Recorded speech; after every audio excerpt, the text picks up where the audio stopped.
Hello everyone, मैं ब्रजेश पांडे आप सबका पांडे जी क्लासेस में एक बार फिर स्वागत करता हूं।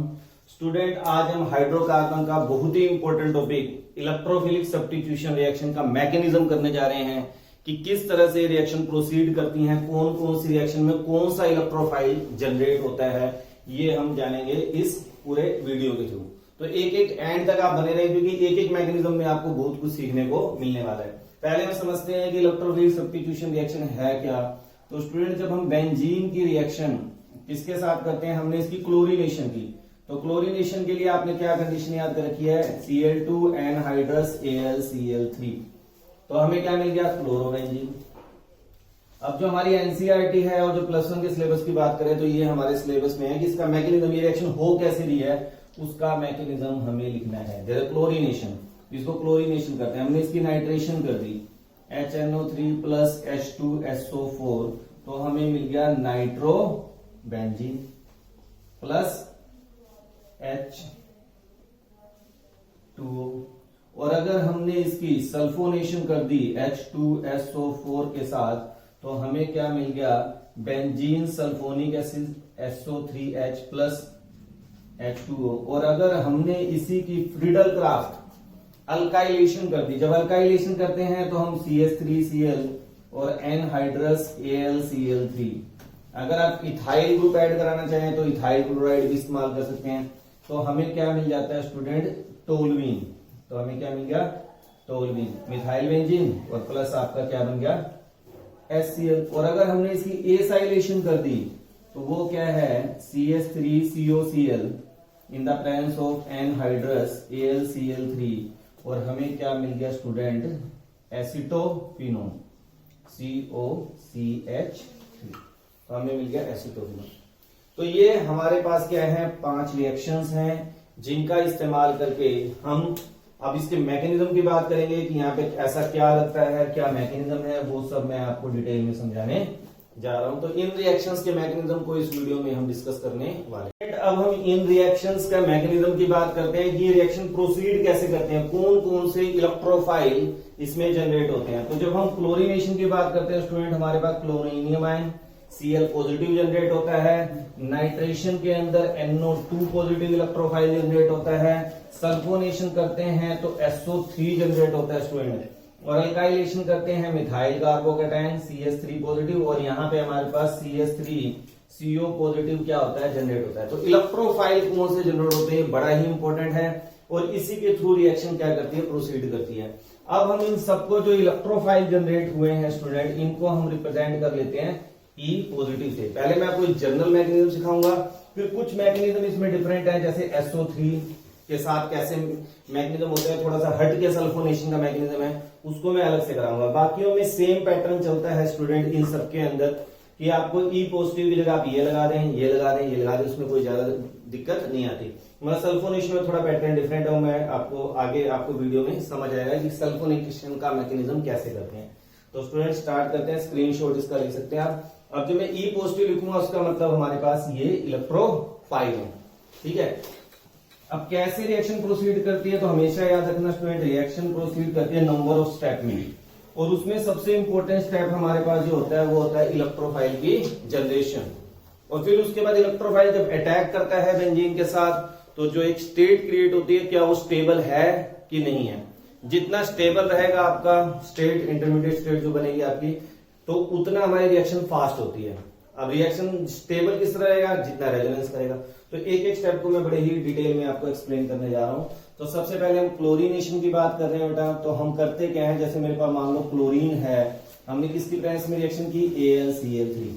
अब AlCl3 क्यों ले रहे हैं, क्योंकि AlCl3 क्या है, लेविस एसिड है, इसके पास इलेक्ट्रॉन की deficiency, it have tendency to gain electron, इसका ऑक्टेट कंप्लीट नहीं है, और ऑक्टेट कंप्लीट ना होने की वजह से इट है टेंडेंसी टू गेन 2 इलेक्ट्रॉन। तो जब मैं Cl2 के साथ रिएक्शन करता हूं तो यहां से Cl नेगेटिव किस पे अटैक करता है, ACl3 के पास, और क्या बन जाता है हमें Cl positive electro chlorine Cl positive chlorinium ion, और प्लस मिल जाता है मुझे AlCl4 नेगेटिव, और ये मेरा क्या जनरेट हो गया स्टूडेंट, इलेक्ट्रोफाइल। तो पहला स्टेप है इलेक्ट्रोफाइल जनरेट करना, तो हमने इलेक्ट्रोफाइल जनरेट कर लिया। अब नेक्स्ट स्टेप में क्या होता है स्टूडेंट, ये फर्स्ट स्टेप कहलाता है हमारा इलेक्ट्रोफाइल जनरेशन। सेकंड स्टेप, जो सेकंड स्टेप रहेगा वो सल्फोनेशन को छोड़कर हर एक में सेम स्टाइल चलेगा, ठीक है। और लास्ट वाला स्टेप थोड़ा सा डिफरेंट है, वो मैं आपको सारे सबके बताता जाऊंगा। तो पहले हम क्लोरीनेशन की जैसे बात करें सेकंड। अब क्या होगा अगले स्टेप में, जो बेंजीन है हमारे पास, ये इलेक्ट्रॉन रिच स्पीसीज है, आपको पता है इसके पास 6 पाई इलेक्ट्रॉन है, ठीक है ना। अब इलेक्ट्रॉन है तो इसके पास Cl क्या है, पॉजिटिव इलेक्ट्रोफाइल। अब इस पे कौन अटैक करेगा, इलेक्ट्रॉन। इलेक्ट्रॉन कौन देगा, बेंजीन। तो इसके इलेक्ट्रॉन यहां गए तो क्या बन जाएगा स्टूडेंट, ध्यान से देखिए एक एक स्टेप को, और जहां पे भी आपको लगे समझ नहीं आ रहा उसको नोट कर लो और बाद में मेंशन करें कि सर यहाँ पे हमें क्लैरिटी नहीं भी है। अब Cl पॉजिटिव है, थोड़ा सा इसको समझने के लिए ऐसे करते हैं, मैं थोड़ा सा इसको और इजी करता हूं आप लोगों को समझ आए ताकि। अब ध्यान से देखिए हम ऐसे कर लें, ऐसे करने मतलब है यहाँ पे नेगेटिव और यहाँ पे पॉजिटिव। अब जो ये Cl पॉजिटिव है ये कहां चला जाएगा, नेगेटिव वाले के पास, यानी दूसरे कार्बन पे क्या जनरेट हो जाएगा, पॉजिटिव चार्ज। तो यहां पे क्या जनरेट हो गया, पॉजिटिव चार्ज, और यहां मेरा चला गया Cl, और हाइड्रोजन ऑलरेडी यहाँ पे प्रेजेंट है। आपको पता है बेंजीन में हर जगह क्या है, यहाँ पे हाइड्रोजन।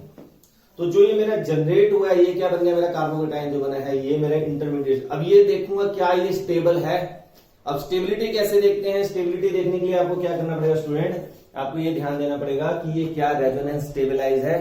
तो अब हम इसको देखेंगे रेजोनेंस स्टेबलाइजेशन। तो नेक्स्ट स्टेप क्या होता है, ध्यान देखिए, जो इसके पाई इलेक्ट्रॉन है यहाँ पे रेजोनेंस की वजह से, इसके इलेक्ट्रॉन गए यहाँ पे, तो क्या हो जाएगा, अब डबल बॉन्ड यहां जनरेट हो जाएगा।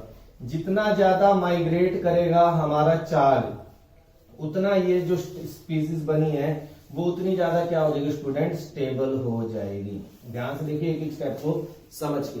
क्या हुआ, जब ये इलेक्ट्रॉन यहां गए, यहां तो बन गया डबल बॉन्ड, यहाँ पॉजिटिव था न्यूट्रलाइज हो गया, मगर इस कार्बन पे इलेक्ट्रॉन की डेफिशिएंसी होगी और यहाँ क्या जनरेट हो गया, पॉजिटिव चार्ज। अब नेक्स्ट स्टेप में क्या होगा, अच्छा ये मूव क्यों कर रहे हैं, ये इलेक्ट्रॉन जो मैं मूव करा रहा हूं, वाई टू बिकम स्टेबल। अब इसमें स्टेबिलिटी कैसे आएगी, तो स्टेबिलिटी स्टूडेंट इस तरह इसलिए आएगी क्योंकि जब इलेक्ट्रॉन मूव करते हैं तो एनर्जी का रिलीज करते हैं।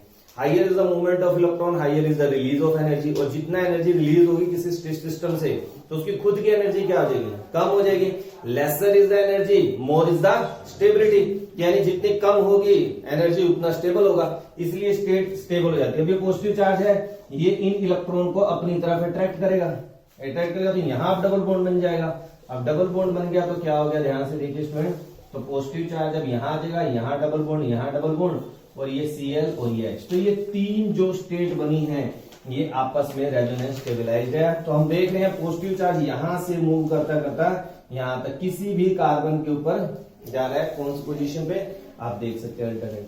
तो हमारा माइग्रेट कर रहा है, जितना माइग्रेट करेगा इन तीनों स्टेट की वजह से ये जो हमारी रेजोनेंस स्टेबलाइज हुआ है, रेजोनेंस स्टेबलाइजेशन,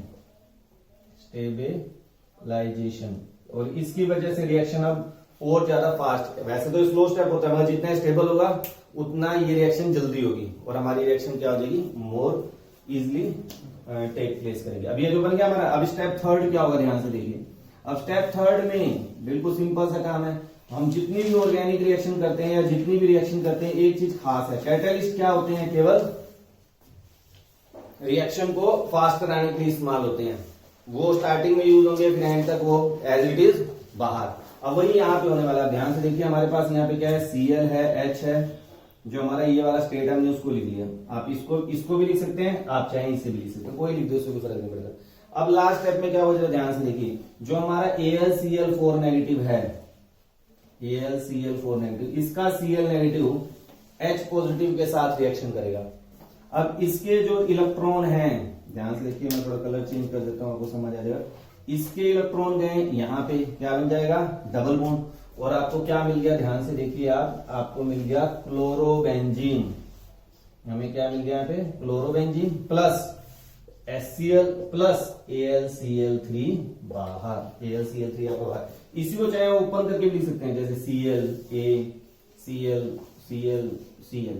अब जैसे यहाँ पे नेगेटिव चार्ज है तो ये क्या करेगा, जैसे ओवरऑल पे हमने नेगेटिव चार्ज दिखाते हैं इस पे, तो ये क्या करेगा, यहाँ से Cl नेगेटिव यहाँ पे गया और यहाँ पे चार्ज न्यूट्रलाइज हो गया और हमें दोबारा क्या मिल गया, AlCl3, और Cl नेगेटिव और H पॉजिटिव मिलके क्या बन गए, HCl, और हमें क्या मिल गया, क्लोरोबेंजीन। तो ये बहुत ही इंपॉर्टेंट है, स्क्रीनशॉट ले लीजिए आप इसका बेशक। तो इस तरह से हम क्या करते हैं, मैकेनिज्म करते हैं इलेक्ट्रोफिलिक सब्स्टिट्यूशन रिएक्शन का। अब आपको जनरल लिखना हो तो आप यहाँ पे सिंपली ई पॉजिटिव लेके मैकेनिज्म चला सकते हैं। अब मैं सबके फर्स्ट स्टेप आपको बताता हूँ कि इलेक्ट्रोफाइल कैसे जनरेट होता है, बस बाकी ये वाला स्टेप और ये वाला स्टेप ऑलमोस्ट क्या है, सब में सेम है सल्फोनेशन को छोड़कर। उसका मैं अलग से आपको दोबारा मैकेनिज्म अभी बताता हूँ। यहां तक देखिए क्लियर है। अब अगला स्टेप लेते हैं नाइट्रेशन। मैं यहीं पे आपको बेसिक फंडा सिखा देता हूँ, बेसिक समझने की कोशिश करिए, एक से ही आपको सारे समझ आ जाएंगे। अब नाइट्रेशन में होता है क्या स्टूडेंट, मेरे पास HNO3 है और प्लस मैंने क्या डाला H2SO4। तो ये दो चीजें हम इस्तेमाल करें, दो चीजों का काम क्या है, H2SO4 यहाँ पे कैटालिस्ट कैसे इस्तेमाल हो रहा है वो देखते हैं। तो H2SO4 क्या करेगा स्टूडेंट, पहले कन्वर्ट हो जाएगा H पॉजिटिव और HSO4 नेगेटिव। ठीक है, अब यहां से जो H पॉजिटिव निकला है ये क्या करेगा, HNO3 के साथ H पॉजिटिव जाएगा और क्या बना देगा स्टूडेंट, एक तो H2O बना देगा और यहां पे जनरेट कर देगा NO2 पॉजिटिव। ये मेरा क्या जनरेट हो गया, इलेक्ट्रोफाइल। ये मुझे क्या जनरेट हो गया, इलेक्ट्रोफाइल। अब ये जो इलेक्ट्रोफाइल जनरेट हुआ है, मैं यहीं पे मैकेनिज्म को चेंज कर रहा हूं ताकि आपको बहुत ही इजीली कम टाइम में आपको ज्यादा आउटपुट आ जाए। बस Cl की जगह क्या होता जाएगा, NO2। बाकी आपको कोई भी चीज चेंज नहीं हुई, कुछ थोड़ा बहुत चेंज है वो मैं आपको बता रहा हूं, इसी में आपको जल्दी से जल्दी में सारे मैकेनिज्म समझ आ जाएंगे। अब करना है क्या, हमने NO2 पॉजिटिव है, सेम वही प्रोसीजर। NO2 पॉजिटिव है, इसके इलेक्ट्रॉन गया पॉजिटिव चार्ज। अब यहाँ पे आ गया NO2, अब ये रेजोनेंस क्या हो गया, स्टेबलाइज हो गया। सेम ऐसे चलते हैं। लास्ट स्टेप में क्या होगा वो थोड़ा फिर देख लेते हैं, NO2 और यहाँ पे H। अब जो ये H है स्टूडेंट, इसको कौन लेगा, ये NO2 तो हो गया। अब हमारे पास क्या बचा है, एक तो H पॉजिटिव HSO4 नेगेटिव। तो जो HSO4 नेगेटिव है स्टूडेंट, ये क्या करेगा, इस H पॉजिटिव आयन को गेन करेगा। इसके इलेक्ट्रॉन इधर गए, हमें क्या मिल गया, नाइट्रोबेंजीन और प्लस H2SO4 हमारा। ठीक है ना, तो इस तरह से हम बड़े आराम से सारी चीजें कर सकते हैं। मैकेनिज्म को समझ के चलिए कि किस तरह से रिएक्शन प्रोसीड कर रही है। तो हमारे पास यहाँ पे NO2 पॉजिटिव है, ये HSO4 नेगेटिव, ये H पॉजिटिव हम यहाँ पे यूज कर चुके हैं। ठीक है, तो HSO4 नेगेटिव ने बाद में रिएक्शन को सेम, जैसे वहां पे AlCl4 नेगेटिव था, यहाँ पे क्या हमारे पास है, HSO4 नेगेटिव है। ठीक है, इसका स्क्रीनशॉट आप ले सकते हैं। नेक्स्ट हमने थर्ड किया था स्टूडेंट सल्फोनेशन, वो थोड़ा सा हटके है, तो उसके लिए हम थोड़ा सा डिटेल में बात करेंगे।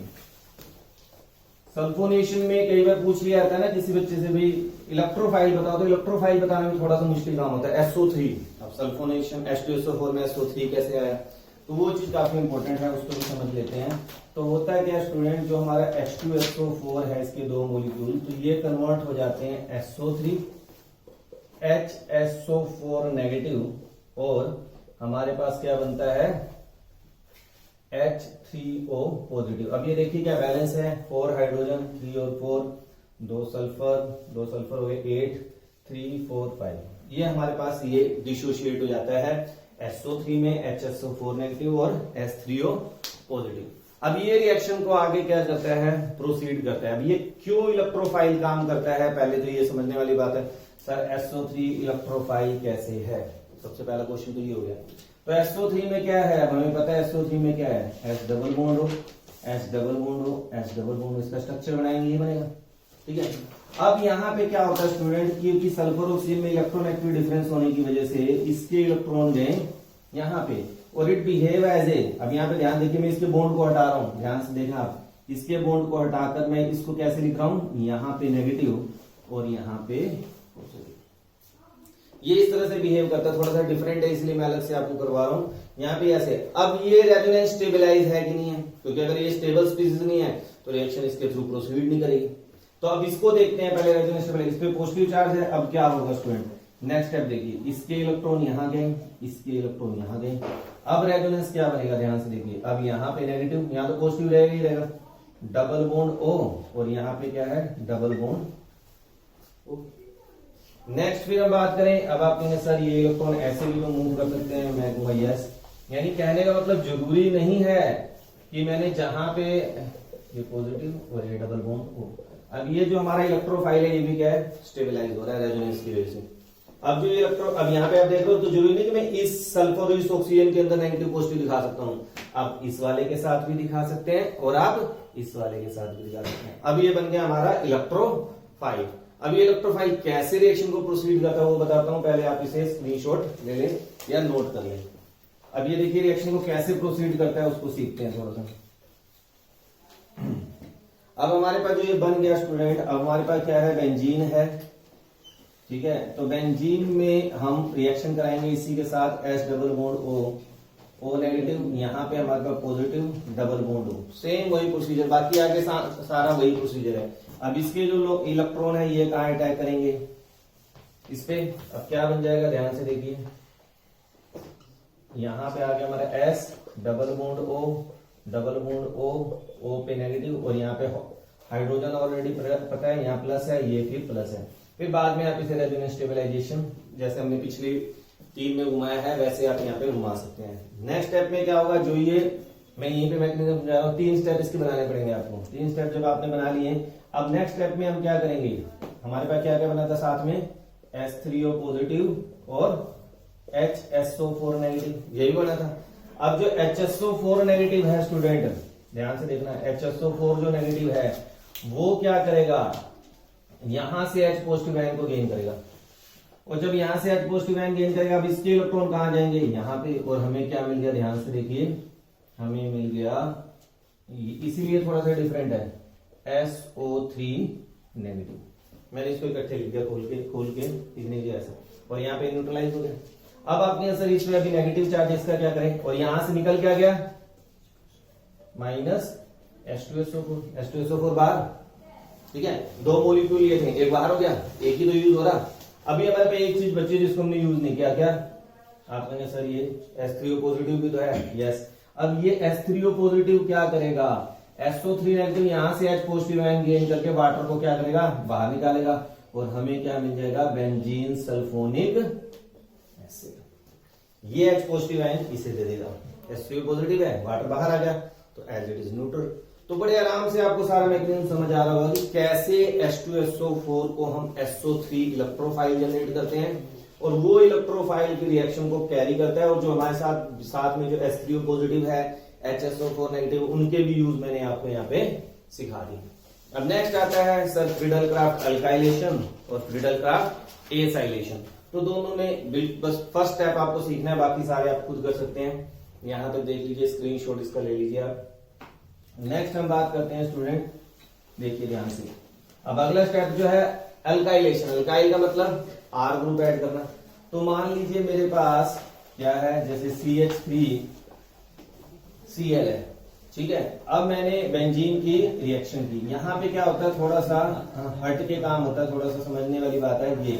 वैसे तो ये क्या है, CH3Cl, और हम इसकी किसके साथ रिएक्शन करा रहे हैं, एनहाइड्रस AlCl3 के साथ, ठीक है। अब क्या होगा, सेम वही, इसका Cl यहाँ पे, तो यहाँ पे क्या बन जाएगा, CH3 पॉजिटिव AlCl4 नेगेटिव, यही बनेगा, CH3 पॉजिटिव AlCl। अब ये जो बेंजीन रिंग है, अगले स्टेप में तुम क्या करोगे, अब जो ये बेंजीन रिंग है, इसको आप कैसे भी वैसे तो दिखा सकते हो, कोई दिक्कत नहीं, मगर हमारे थोड़ा एरो इस तरह चलता है तो हम यहीं पे रख रहे हैं बेंजीन को, ताकि आपको समझ आए। अब ये जो CH3 AlCl4 नेगेटिव, अब ये हमारे पास जो है, इसके इलेक्ट्रॉन गए, CH3 पॉजिटिव गेन किया, और यहां से AlCl4 नेगेटिव बाहर, ठीक है। या आप यहाँ पे CH3 पॉजिटिव, बाकी सारा प्रोसीजर सेम स्टूडेंट। अब क्या हो जाएगा, सेम वही, यहाँ पॉजिटिव, यहाँ मिथाइल और हाइड्रोजन, और ये फिर इसके 3 रेजोनेंस दिखा देंगे। लास्ट स्टेप में आप क्या करेंगे, जब बाद में जो हमारा AlCl4 नेगेटिव है वो इसके H पॉजिटिव आयन को गेन करेगा, इसके इलेक्ट्रॉन यहाँ डबल, और आपको टोलुइन क्या हो गया, ठीक है। सेम प्रोसीजर है, कोई दिक्कत नहीं है। जिसको अगर फर्स्ट स्टेप समझ आ गया तो इसमें कोई दिक्कत नहीं है, इसलिए मैं ज्यादा टाइम यहाँ पे ले नहीं रहा। इसी तरह जब आप एसाइलेशन करेंगे स्टूडेंट, अब एसाइलेशन में क्या हो जाता है, CH3 C double bond OCl और AlCl3। अब ये इसके इलेक्ट्रॉन गए यहाँ पे, तो क्या बन जाएगा, CH3CO पॉजिटिव और प्लस AlCl4 नेगेटिव। अब ये इलेक्ट्रोफाइल जनरेट हो गया, सेम वही प्रोसीजर यहाँ पे कि CH3CO पॉजिटिव, अब ये बेंजीन के इलेक्ट्रॉन इस पे गए, सेम प्रोसीजर चलेगा।